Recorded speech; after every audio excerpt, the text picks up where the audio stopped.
the issue of nuclear weapons came up. And we're going to play a clip from what happened at the hearing, and then we're going to fire up the flux capacitor. We're going to get in our DeLorean, and we're going to go back in time. We're going to see just how radical or not radical Chuck Hagel is when it comes to nuclear arms and nuclear disarmament. Here's the clip from the hearing today on that issue.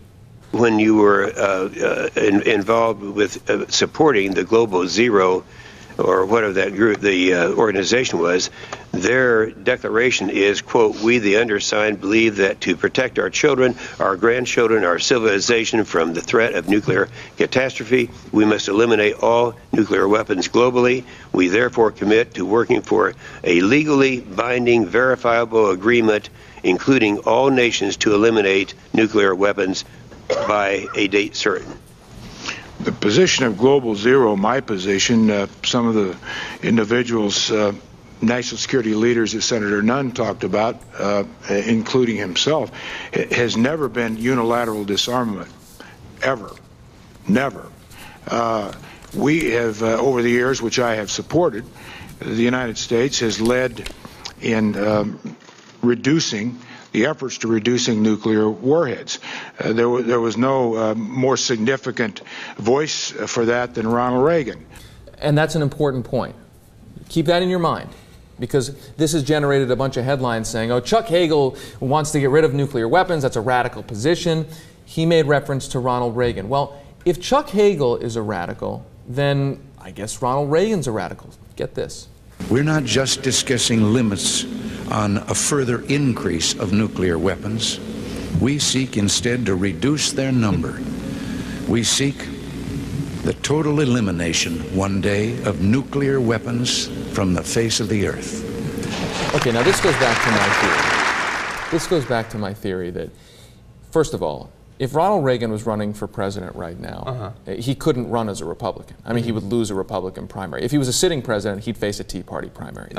On so many issues. But here you have a Republican Party trying to say that it is a radical position to support ultimately wanting to reduce, if not eliminate, nuclear weapons, when the iconic face of the Republican Party that the same politicians who are criticizing Chuck Hagel will bow down and worship to was a guy who, that was his 1985, that wasn't some small speech, that was his 1985 inauguration speech. Nobody watches those.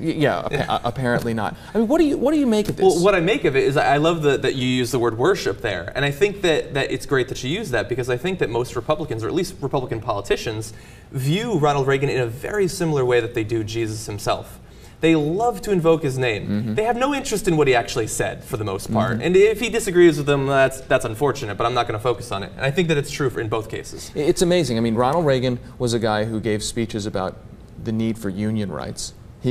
He raised taxes a number of times. He's a guy who supported gun control, both as governor of California and as a president. I mean, there was after his presidency, he supported the Brady Bill, and a guy who said we got to get rid of all nuclear weapons. And yet he is somehow still the perfect Republican, the face of the Republican Let's Party. not give him too much credit. There were a lot of issues in which he was I'm not very a fan of Reagan. But, not a fan of Reagan. Yeah, but I want to speak generally about nukes, because I can at least speak to, you know, when I talk to my friends about nuclear weapons, which I sometimes do, or students back when I used to teach classes on some of this material, I think that the reason that Hagel can be attacked in the way that he does is that we're still approaching nuclear weapons with a very Cold War mindset. And when we think about what effect countries having nuclear weapons has, we approach it based on our ideas of deterrence, which were determined in the Cold War context.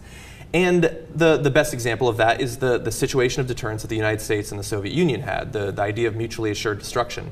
And the idea there was that, and a lot of politicians, or political scientists I should say, made careers based on the idea that nukes could actually lower the incidence of wars.